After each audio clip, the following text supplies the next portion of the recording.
Three. Hi, everybody. My name is Stephanie Kraft, and I'm here with Adam Sanchez.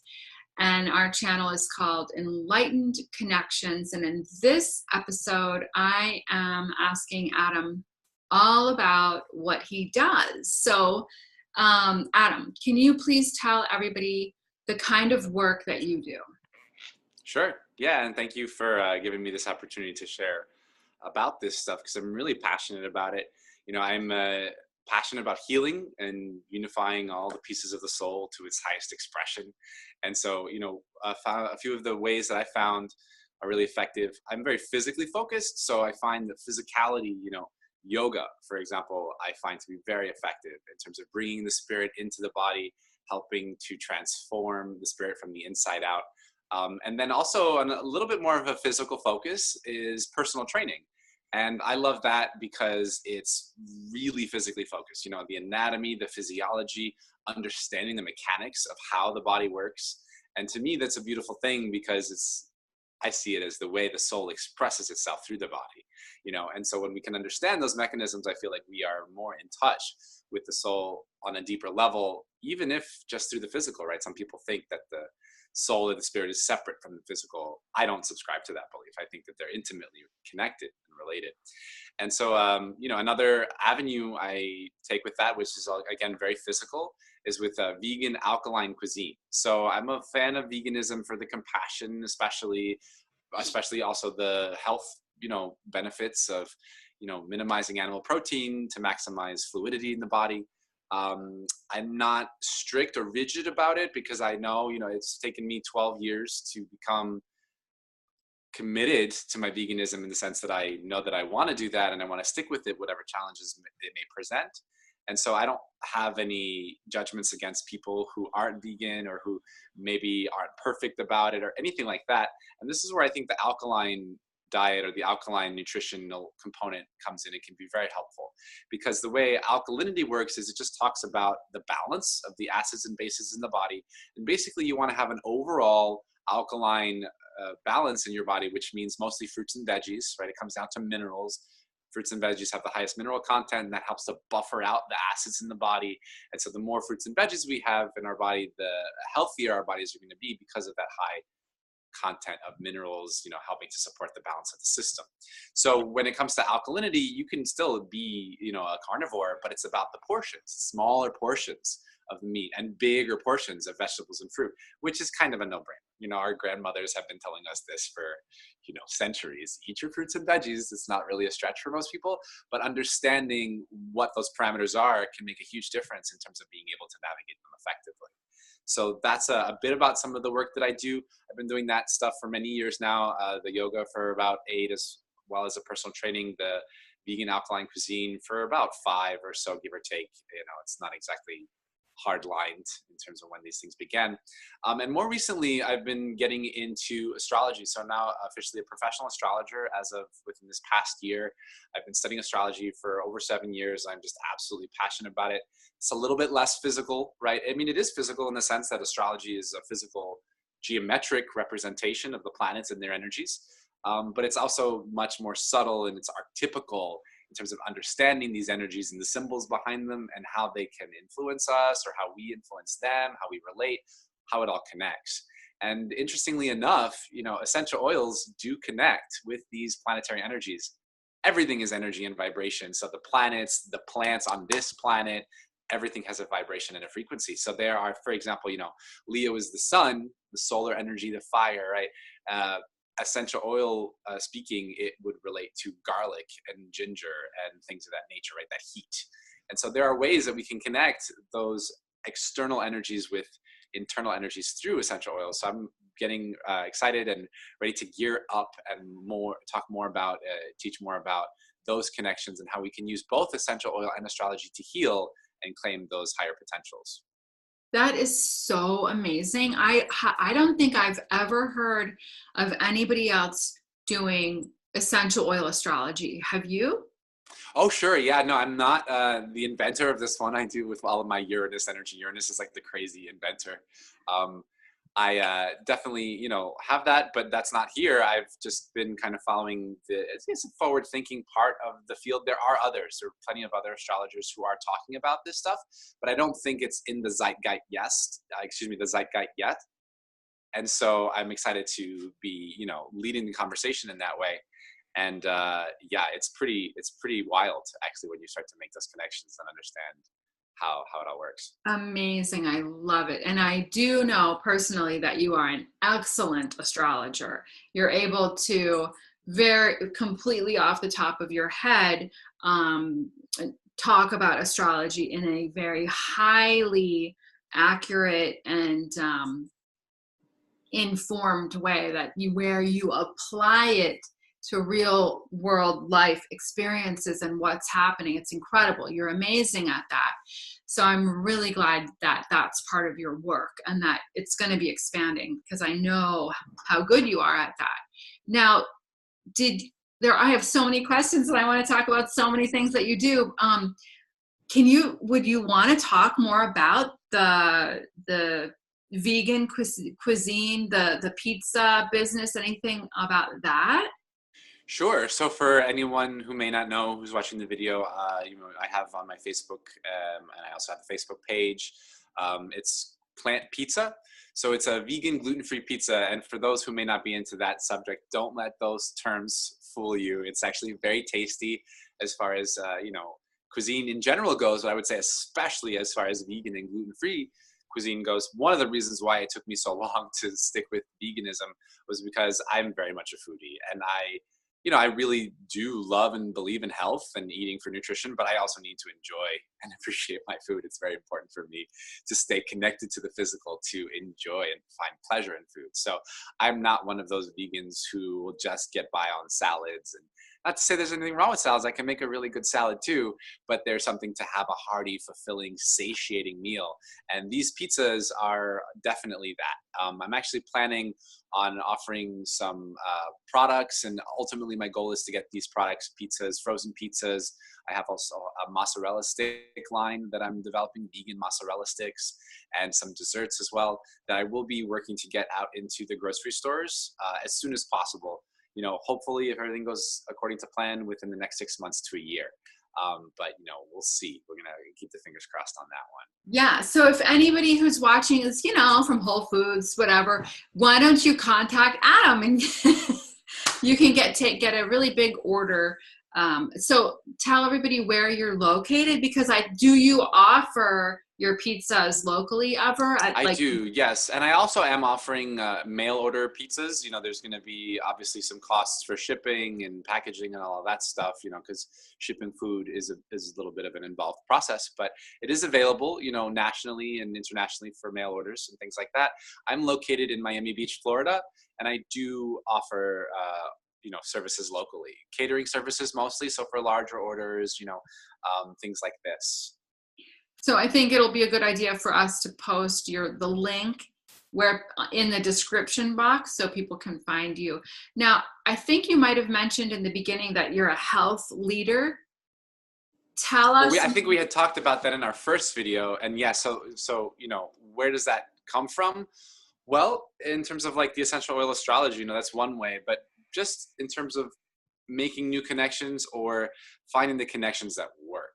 I think one of my personal, if I could give myself a little credit here, it's ironic too, because the credit comes from my mistakes. The fact that I've made so many mistakes in my life has helped me to sort of like sort through them and find the correction. Like, okay, so for example, I had a sugar addiction from the age of 2 and a really bad diet, the standard American diet, SAD, which is what I was for most of the time eating that diet, right? And so it was actually about 5 years ago when I started to ask questions like, why is sugar bad for you? Why do they say that sugar is not good for you? What does that mean for my relationship to sugar? And then, asking about, well, why does my body feel this way? Is there something that I'm doing that's contributing to these, imbalances? And then I started to ask more questions about food and diet and realize, wow, it was not just me. I would say that there was a higher power involved. So quick little story about the alkaline diet and how that happened for me. So I had been experiencing increasing levels of pain in my body. And of course, I was having more and more sugar at the time. because I was dealing with emotional stuff, and that's how that part of me would placate those emotions, was through the food. And so, then I started to notice things showing up in my body. And by the time my yoga teacher training came around, I noticed it had kind of presented itself throughout the whole right side of my body. And despite the fact that I was really dedicated to my yoga practice, it wasn't improving. And so my yoga teacher from my teacher training actually had suggested for me to go see this acupuncturist. Her acupuncturist, he's very good. If you're in New York City, Hong Tan is his name. He's in Chinatown. He's great. He's the real deal, legitimate acupuncturist. And one of the things that he told me the first time I'd ever heard of it was that my blood was acidic. Now it's interesting, rewind just a couple of weeks, I had been having a lot of acid reflux. So I felt very like acidy. I didn't know anything about this stuff at the time, but there was two things synchronistically showing themselves to me in my experience. That very same day when I had seen the acupuncturist and he told me my blood was acidic, and he gave me recommendations to reverse that, right? Basically coming down to diet, eating more fruits and veggies. Also, lemons are a great way to alkalize the body, even though they are acidic in their nature. It's about alkaline forming, the way it digests in the body because of all the minerals. And he told me this, even though it's acidic because of citric acid, once it digests, because of the high mineral content, it actually leaves an alkaline ash, they call it. So, it was that very same night, I actually went on a date with someone who was on an alkaline diet. Whoa. I love how the universe converges to bring you the message. Precisely. And at that point, I was like, okay, universe, received. I got it. I'm listening. And at that point, I started to change my diet. And at that point, I started to have profound physical healing that I had not experienced ever up until my life at that point. And, at that point, I was 27, I think it was. And I had my first lower back injury at 21, which is very young for a lower back injury. And also in Chinese medicine, it turns out after the fact, I done more delving into Chinese medicine afterwards, that the lower back is the kidneys. So there's something up with my kidneys. And again, the kidneys are the acid-base buffering system. So that actually all makes sense, right? So at that point, I started to change my diet and my body started to heal. The kidney, the liver, the lung, I started to experience expansion internally, releasing of pain, opening, flowing, that kind of stuff, just from changing my diet. So it's very simple. We want to avoid carbs, starch, proteins, and alcohol and sugar. And you can have carbs and I don't recommend starch personally. It usually tends to create a lot of inflammation in the body. But if you are going to have it, just like the meat, I wouldn't recommend meat. But if you are going to have it, small portions. Small portions are okay. If you have any health issues, you want to have 80% of your plate be alkaline forming and 20% of the plate can be acid forming. And that's okay. So you can still have a little meat and potatoes, but you want to have a lot of greens to help everything digest well, because that's how the body works, right? Versus how we just want to relate to food. Right. And so, so this is an example, right, of why I have claimed the term health leader, because there are not a lot of people talking about the importance of an alkaline diet. It is starting to gain in popularity. There are more people talking about it. But as far as even yoga teachers or personal trainers, very few are even aware of the importance of the diet. It's crazy. Even, and yoga is ancient. They've been talking about vegetarianism since, and so many yogis aren't even vegetarians. That's a whole other story.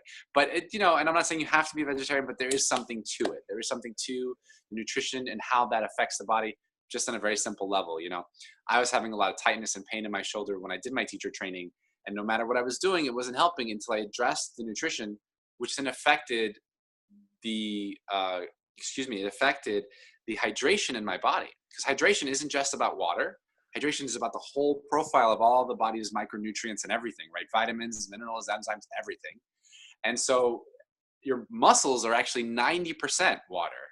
And if you're not getting the proper hydration or proper nutrition, then there's no way you're going to gain in flexibility, which is why I was at a plateau. So whenever my clients come to me and they say, oh, I'd really like to work on my flexibility, I always mention to them the parameters of the alkaline diet. The first thing I say, because it can be a challenge for a lot of people, just like what my acupuncturist told me, focus on lemons. If you like lemons, drink lots of lemon juice with lots of water. That will be one. Lemons are a super, super, super, super food. I can't recommend them enough. So that's one example, right? And why, and it's a lot of people, it's interesting too about the yogic aspect, because yoga teaches us the purpose of yoga really is to transcend the mind, to dissolve the ego and connect with the unification of spirit, right? And bring spirit into matter in that way.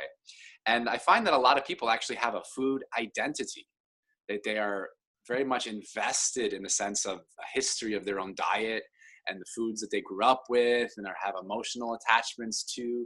And a lot of the times those can actually be feeding the imbalances in our body, the emotional or even physical imbalances. So I think there's so much importance to the field of nutrition and a lot of misinformation out there in this field. So that's one example why I call myself a health leader, because most people don't want to hear it. Most people don't want to hear that they need to change their diet, that it's important for their health, but it really is, and it's going to make all the difference. So that's one example. Another one is within the field of yoga itself. There's something that's so important. Again, it cannot be overstated how important it is, and it's actually very underrepresented, and that has to do with neutral spinal alignment.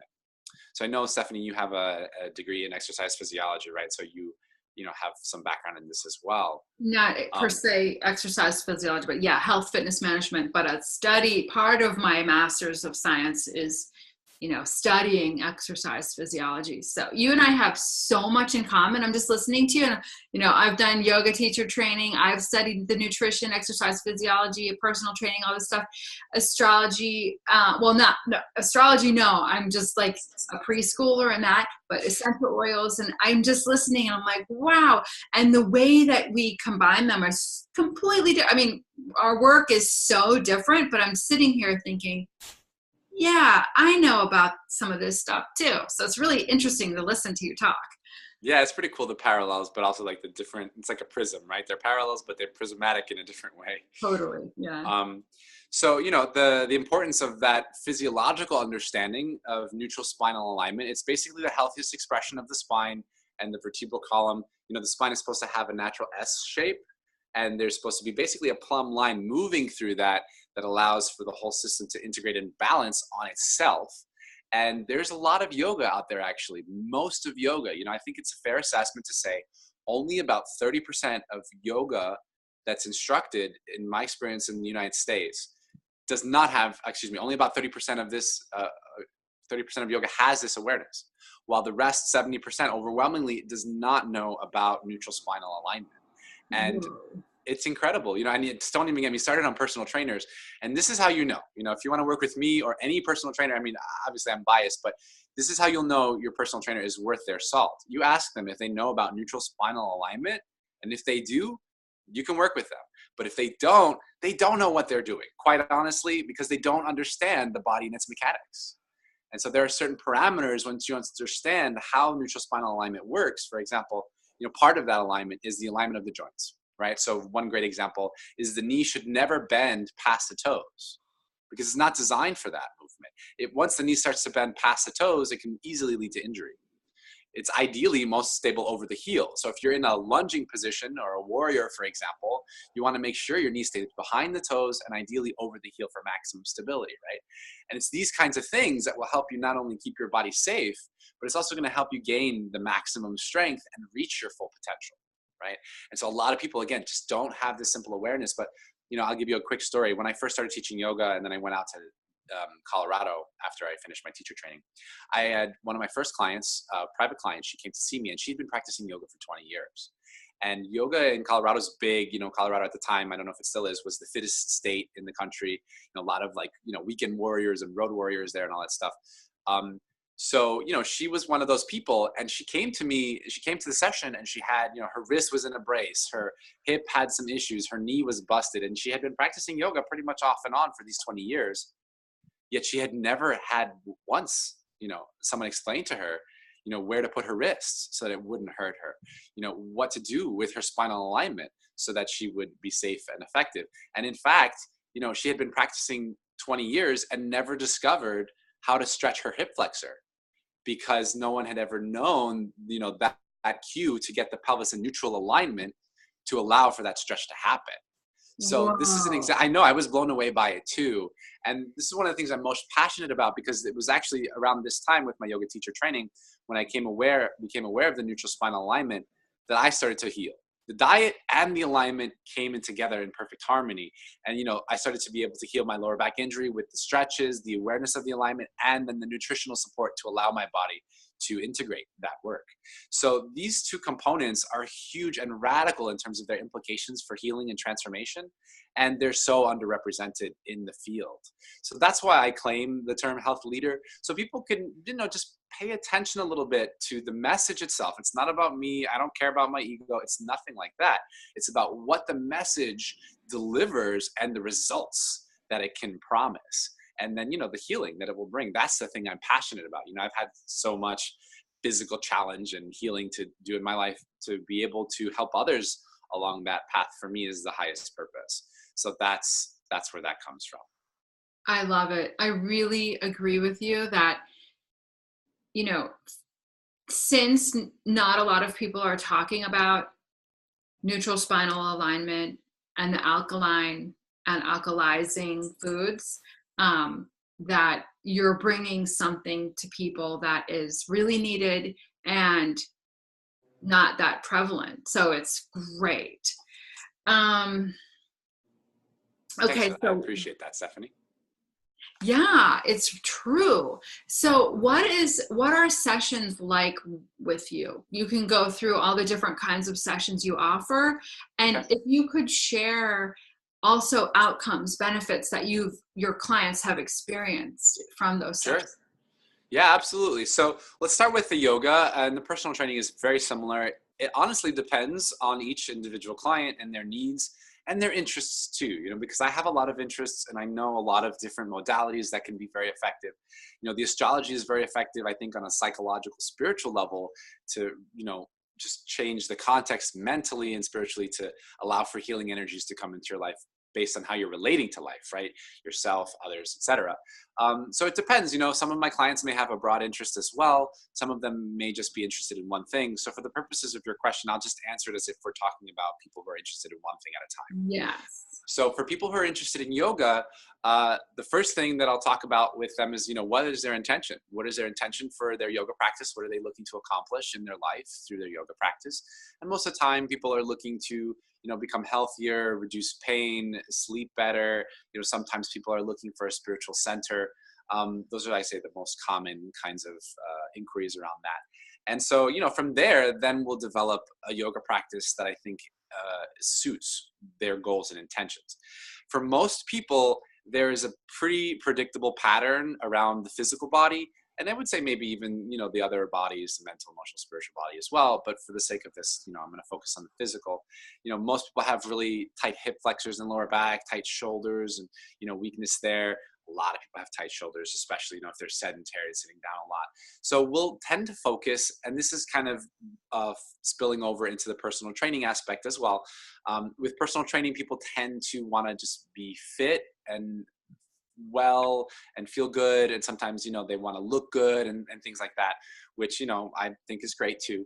And so whether it's yoga or personal training, again, almost everybody has the same issues. Tight hips, tight hip flexors, tight upper back, weakness in the core overall.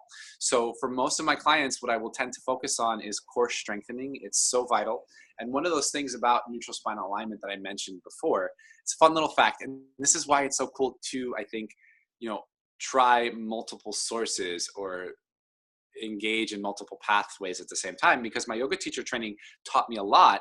But it was shortly after when I did my personal trainer certification where I learned things that I did not learn in my yoga teacher training. For example, that about 90 to 95% of the population has something called glute amnesia or lazy glutes. There's actually another term for it. I think it's more progressed if it gets to this level, but it's kind of funny.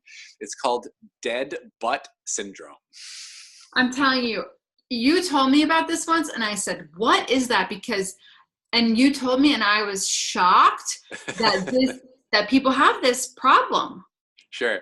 So what it comes down to is basically most people are relying on the tension of their hip flexors, their pelvis is anteriorly rotated, which kind of makes that duck butt thing. Like some people like the duck butt, they think it makes their glutes look bigger, so it's sexy, but it's actually bad for the spine. It's an expression of tight hip flexors and also the weak glutes. So muscles work in pairs, right? Like the bicep and the tricep, flexion and extension. It's the same with the hip. So the hip flexor, right, flexes the hip, and then the hip extensor is actually the glute.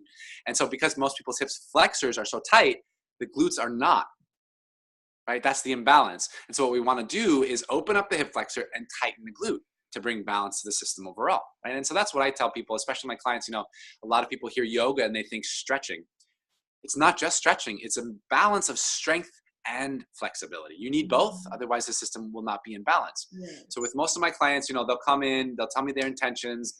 I'll, share with them about the work in neutral spinal alignment. It's the first thing we'll go over. How to get someone in their neutral spine. What does that look like? Practically, what is the posture? Right? We hear the term posture. We don't necessarily know what that means. So it's a breakdown. It's a breakdown, practically speaking, of the feet, the neutral gaits in the feet. That's a term you can Google. It's basically the good posture for the foot, how that relates to the whole system, and then how in a yoga practice, that will actually help us access our deepest quality breath. And that's the most important thing, because when your spine is neutral and aligned, all of the systems of the body work to their ideal, right? Try and imagine taking a deep breath. It's not going to happen if you're not in a good alignment, right? You want to come to the good posture to allow the systems to work. And when we have that good alignment, the breathing becomes easier, and then transcendence can also be achieved more easily because the mind isn't going so crazy with all the stress of the imbalance of its systems. You're really helping people alter their nervous system and their biochemistry through proper alignment, and then the breathing, and then how it all works together. Absolutely. Yeah. Thank you for pointing that out. And that's exactly what the breath itself does, and that's why it's important to point out the connection between the breath and the posture, because they are one and the same. I mean, all of the systems of the body are one, and that's what yoga teaches us, right? Yoga literally means union. That's the Sanskrit word for it. So we're talking about the unity between the systems of the body, the respiration, the nervous system, the endocrine system, the rest, all of the systems. And so when we have that deep breath, when we have that alignment, then we can actually achieve the deepest levels of healing in conjunction with those deepest levels of breath. And so that's more of the yoga focus. It's going to be basically the same principles for personal training, though it might be a little bit more core focused. I try and give my clients what they want, because people have needs, and what they want oftentimes can connect with their needs. Sometimes I'll just focus more on their needs than their wants, and do that little ego battle sometimes. Like, hey, actually what's really important is this. I know this might seem important now, but we can work towards that in the end. Yeah, like the guys say, I really want big biceps, and you're like, well, you really need to work on your core strength. You're exactly. Gonna Exactly. So compromise is key as well, but I stay true to the principles of these healing modalities, because that's what I'm here for, to help people heal and regenerate. So and then with the alkaline diet, it's the same thing. I always encourage people to, I just keep it simple, eat more fruits and veggies, minimize your sugar, caffeine, and alcohol intake. It's pretty simple. Most people know this stuff intuitively. The challenge is usually the emotional components associated with those substances. So, that's the other work that, we could talk more about forever. But to finally answer your question in terms of benefits, some of the most common benefits that people experience from sessions within these parameters is a reduction or complete healing, removal of pain. So one of my first clients in Colorado, actually, he was having shoulder pain, and the same shoulder pain that I was having actually around the time of my teacher training. So I was familiar with it. And one of the first things I told him was to get off soda, because he was having a soda every day. And it's one of the most acidic things out there. It's like 2 pH. It's really, really low. So, and I encouraged him to drink more water. Clean water is important. We could talk a whole hour about just water, but, and minimizing the acids, maximizing the alkalinity. I've because of my own healing journey and a lot of the stuff that I've gone through, I've been able to help a lot of people with lower back pain and injuries, heal those injuries. And it basically comes down to stretching the psoas, strengthening the glutes, and alkalizing the diet so the kidneys can regenerate. Most of us do have actually adrenal fatigue because of this constant fight or flight stress response. We're living in this modern day world of go, go, go, go, go, strive, strive, strive. It's a stress for the immune system. And, not to say we should always just be meditating on a cushion. A little bit of stress can actually be helpful for growth, but then we have to know that balance, right? If we have too much, it will actually lead to degenerative conditions. Yeah. So it's about the balance. So one of my clients, actually, I told him, we had one session, we went over the stretches for the hip flexors, the strengthening for the glutes. And I told him, because he had lower back issues, I told him about the lemons, like the acupuncturist had told me. I was like, listen, if you can do it 3 to 9 lemons a day, you're not even going to come close to overdosing on vitamin C. It's very hard to overdose on vitamin C because it's a water soluble vitamin. So it's not going to get built up in your system to any insane amounts. And especially it's vital for our immunity and our metabolism to have vitamin C. We need it for digestion, for everything. And so to have abundant vitamin C in your system is actually really good. Most people are deficient in it anyway.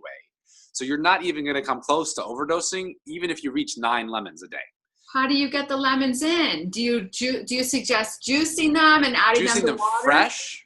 You can do it with water too. So here's some parameters. People have their own inclinations. There's also just like practical elements to consider, because you're going to have to cut each lemon and squeeze it unless you have some, machine or service to provide this for you. But so I'll give some parameters just to be aware of and just work the best within your own, abilities to make this happen. But first and foremost, the moment you cut through a lemon, or this is true for any living thing really, but lemons specifically, the moment you open something up, it's going to start to decompose and decay, right? Because it's starting to break down. That's how it works. Well, with lemons, they have a half-life, which is a scientific term to describe that it takes a certain amount of time for half of the nutrients or the chemical reactivity in the thing to dissipate and disappear. So vitamin C in lemons has a half-life of 60 seconds. So that means after 60 seconds of cutting open into that lemon, you've lost about half of the vitamin C. Oh my gosh. Yeah. So what I recommend is to cut into it, squeeze it, and shoot it like a shot right away. Oh my God. That's my recommendation. A lot of people can't even add a little water. Yeah, a lot of people can't even fathom that. I get it. Even just thinking about it, my salivary glands are starting to release. But if you can do that, that's great. If not, it's still going to give you a ton of benefit to put it in your water, because at the end of the day, you're getting a lot of minerals, right? So even if you lost all the vitamin C, you're still getting a ton of minerals, which are really good for your body. You can also look into magnesium supplements, which will help to alkalize the body as well. It might be a little bit easier, user-friendly, because you don't have to cut open lemons. But lemons really are the super, super, super food because of the vitamin C, because of the minerals. So if you can do that, maybe you do 1, 2, or 3, or you do 3 at once and then take one big shot, or however you want to get it. The only parameters I would say, don't do it on an empty stomach because it can aggravate the stomach if there's nothing in there, all that acidity. And don't do it after you brush your teeth for about an hour because it can make the enamel sensitive. So other than that, go to town with lemons and you're going to experience, so many benefits. Even if you don't have lower back injuries, it's just amazing, so amazing for so many things that I highly recommend it. So to answer your question, I shared this with one of my clients who had lower back injuries. And I was like, listen, as many lemons as you can get, the more lemons you're going to get in your body, the better your back is going to feel. And we had spoken about a week after that, and he already noticed the difference, that his lower back pain was going away. So I've had a lot of clients who have lower back pain who have been able to help because I had the pain myself and I healed it through this process of neutral spinal alignment and alkaline diet. And of course, breath work. Breath is actually one of the best ways to alkalize the body. Just the breathing process itself alkalizes the system. So there's lots of different techniques that you can use, but these are some of the kinds of results that people expect. Of course, also, I've had the more common, people look fitter, they get trimmed down, they lose weight, they get more muscles. Those are all, great. I love that stuff. But for me, I'm really passionate about the healing and helping people reduce and remove pain because we don't have to live with pain. There's one little yoga sutra I'll end with to answer your question. And answering your question with, it's called, the Yoga Sutras are basically like the Yoga Bible. A sutra means a thread. So it's like little threads of truth from yoga. And one of my favorite ones is, future pain can be avoided. I love that. So it's good. It's a good one. So I'm really passionate about helping people do that. Avoid future pain by healing and claiming their full potential now. Oh, beautiful. Thank you. I like to put chlorophyll drops in water. It makes it like deep green and it's very bright tasting. What do you think of that for alkalizing? It sounds great. I actually don't have much experience with it. I do know that chlorella and spirulina are some of the most amazing superfoods as well because they have chlorophyll and all the vitamins and protein and stuff like that. Yeah. It sounds great to me, based on what I know and understand about the principles of alkalinity. I imagine it would be excellent. How do you feel? Oh, so great. It tastes bright. It fills you up with vital life force. It's so awesome, but it does stain. So if anybody, you buy the bottle of the drops, just put it somewhere where it's not going to stain your counter. Not that it's happened to me or anything. Baking soda works well to clean that up. But what else is there? And I feel like there's more, and I'll give you an opportunity to give more if there is, and I'll ask you, but I also don't want to forget to ask you about like your future endeavors, what you are going to be bringing forward, and how people can connect with you to stay in tune, in touch with those things that are coming down the line. Sure. Yeah, thank you for that. So I'm actually really excited because, I love personal training and yoga. I really am passionate about it, and food, of course, but the model for me has been a little bit underwhelming in the sense that, like, so many people are in need of this information, and I don't find myself completely satisfied with just working one-on-one, because there's only so much good that I can do working with individuals at a time. So I'm actually looking to expand into more group settings, and also especially without the limitation of location. So, this is one of the things about this video series that I'm really excited about, is to be more present in the electronic world, to, bridge that gap of distance or, space, to create big groups of connection, to offer, big transformation within those groups. So I'm actually going to be looking into creating also some group courses, online courses, doing a lot of online work. I'm going to be giving a lot more attention to my essential oil astrology practice online. I'm going to be doing some videos there as well. So, moving more into the online world and really getting out there in terms of, like, sharing this information as widespread as possible to help as many people as possible, because that's really what I want to see. I want to see a total global transformation. And I know that that means I have to step out of my shell and really put it out there. So that's some of the plans. So people can find me through my Facebook or my Instagram right now. You can find me on facebook.com/raw life yoga, as in like raw foods. And also on Instagram, the same name. There's also, my website is it's almost there. It's getting close to the debut, and it will have an email list and all of that. So feel free to either send a message or comment here with your email.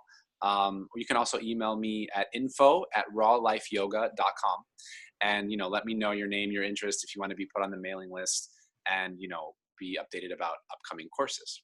Well, here's the beauty of YouTube videos, because we're going to upload this on YouTube. In the description box, we can always go back and add links. So when your website is up and running, you can go back and add that link to every single one of our videos. So if people are watching this, in a couple months from now, what is it, June 2nd, 2018 right now, then they can find your website, which is coming soon. But otherwise, that you gave some good ways to contact you. Is there anything else you want to share about the work that you do? Sure. Yeah, I'd love to. And this is actually part of my specialty, not because, like, again, I'm so great. It's because I've had to go through the drudgery of it myself. And if there were any one thing that I could leave people with from this video, it wouldn't necessarily be, neutral spinal alignment or alkaline alignment or any of those kinds of alignments, but it would be ultimately the self-alignment, alignment with your true self. And that is, loving yourself, loving oneself, to have compassion for yourself and to appreciate yourself with your strengths and your flaws, the whole persona, because it's that place of self-love that actually gives the greatest space for healing. And that's, what I've experienced through my practice. As much as all those other elements were an expression of that self-love, I believe it was the self-love at the foundation that gave space for those expressions to come in, because I was ready for myself to take my life to a better place of higher quality, or, fuller self-expression, letting go of the past, whatever you want to call it. It really just boils down to that self-love mechanism, really just having compassion and acceptance for all of yourself, no matter what. Wow. What an amazing thing to point out, because with that self-love, there's a vibrational shift that happens within you. Yeah. And it's healing and releasing resistance. And like you said, acceptance. And, we'll probably have to do a show on this topic. I think that could be like a whole series. Yeah. But what an amazing point about the work that you do and the journey that you've been through, where you can see what is the most healing for you. And it comes down to that, because from a place of self-love, then we're better able to get up and say, I'm going to my yoga class today. I'm going to meet with my personal trainer. I'm going to choose the right foods. Because if we don't have that foundation of self-love, it's much easier to roll over in bed and say, not today, or I'm going to eat the cookie, you know? Right. And that actually can be dangerous. You know, some people confuse love with permission, right? So they think, oh, it's loving myself to allow myself the cookie. Good point. Maybe, it might be, it's possible, but probably not. Probably. Oh, sugar is bad. And but no, it's toxic. Sugar is toxic, and it causes inflammation and pain in the body. Sure. And so when you're absolutely right, we love ourselves by nourishing our body with what brings that vital life force energy and that radiant health, like lemons. You're making me want to go buy a big bag of lemons. I do that sometimes, but they don't all survive. I can't, it's good for the first couple days of getting my lemon in my water, but then, you have to get the habits going. I'm sure you help people with staying motivated, getting into a routine. You're like a health coach, cheerleader, motivational guide for people with the work that you do. And we need that. I need that. Thank you. I was actually a cheerleader, believe it or not. Fun fact. How fitting. Yeah, I know. Everything we do in our lives, every component is leading up and building up to what we do, further down the road. So I think that is so perfect. Look at that. The physical, involvement it takes to be a cheerleader, and the motivational aspect. So you're still doing it.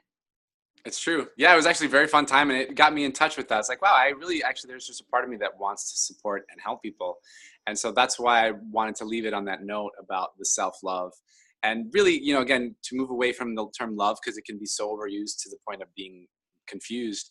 That compassion, I think, is a really good word. There's still some connotations associated with that, but it's to be about the acceptance of yourself with your flaws, while still having the willingness to work beyond them to achieve, that full potential. Oh my gosh. I'm letting it soak in and sink in that the word compassion feels so self-loving and like helpful for people to embody that for themselves to create their best life.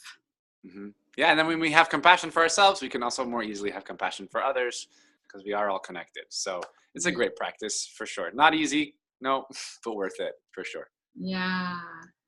Well, Adam, thank you so much for sharing your gifts with the world and for explaining them in such detail today, so that we can really understand what you do and how you're helping people. Oh gosh, I just can't wait to see all the things that you're offering coming up in the near future. And I think it's going to be so blissfully beneficial for everybody. Well, thank you so much, Stephanie Kraft. I really appreciate that. It's my joy and pleasure to be able to share, to benefit and uplift the collective. That's what I feel like I'm here to do. So it feels really fulfilling. Nice. Ooh, I want to point out something. Do you guys see that row of essential oils behind Adam? Oh. So, do you want to get one? Yeah, thank you for pointing that out. So these are doTERRA. You can go ahead and grab one. And are you a distributor? Do you sell them? Yes, I am a distributor. I resisted being a distributor for a long time because I'm very picky. I'm, against, conglomerations, corporations, a sort of like egotistical salesman person, you need this, you got to buy it. No, I don't subscribe to any of that. But I did get into essential oils right around the time of my healing, or was it after? No, it was just after the alkalinity awareness, and the acupuncturist came into my experience. I started using peppermint essential oil, which is one of my favorites, to help with the pain in my body. And actually it does work for that reason specifically, because of the chemicals in the peppermint oil. They open up and dilate the capillaries, which allows for increased blood flow, which helps speed up healing. So of course, I got really into that. This one right here is actually my favorite to date. Really? Myrrh. Oh my goodness. Well, you probably heard about it in the Bible or, lots of different sources of spirituality talk about myrrh. I use it for my meditations. I put it a little bit on my third eye, and I find it actually helps me focus a lot. But one of the reasons why I'm actually much more excited about this than any other, because, well, okay, so I'll share a little bit of a personal thing. So if you take a look, it's one of the reasons why I actually prefer to wear glasses over contacts, because it hides the dark puffy circles under my eyes, which is actually in Chinese medicine the kidneys, related to the kidneys. But when I put on the myrrh, it actually helps to make that smaller and disappear. And myrrh is actually known to be good to create more youthful skin. Yeah. So it actually helps remove wrinkles. It's amazing. I've been using a lot of myrrh lately, and I have it in my products that I sell. So it's so amazing that you brought that one up, because it's like I'm using it like every day nowadays.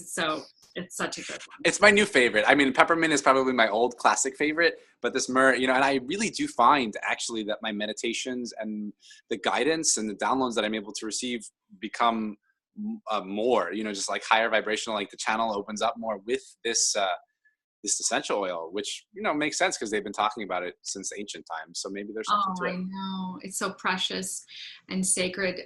Thank you for sharing that with us. Yeah. So if anybody's interested in also any of the essential oils, or, how you can use essential oil for healing or astrology, actually it is possible to completely release and relieve yourself of all pharmaceuticals with a combination of essential oils. You don't actually ever need to take pharmaceutical medications again, if you do it properly. If you know what you're doing and you follow the protocols and the regimens, it's not only safe, but very effective, and often much cheaper and just more effective. I totally agree. And on that note, let's do a show on essential oils together one day. Yeah, I would love that. That sounds like a great idea. Good. Great. Thank you so much, Stephanie, for allowing me to share this here today with you and everyone. I really appreciate this opportunity. Oh gosh, it was so much fun. Thank you so much, Adam. And we'll see everybody soon in another video. Yeah, thanks for watching. Like, comment, subscribe, and share. Yes. Bye, everybody. Bye.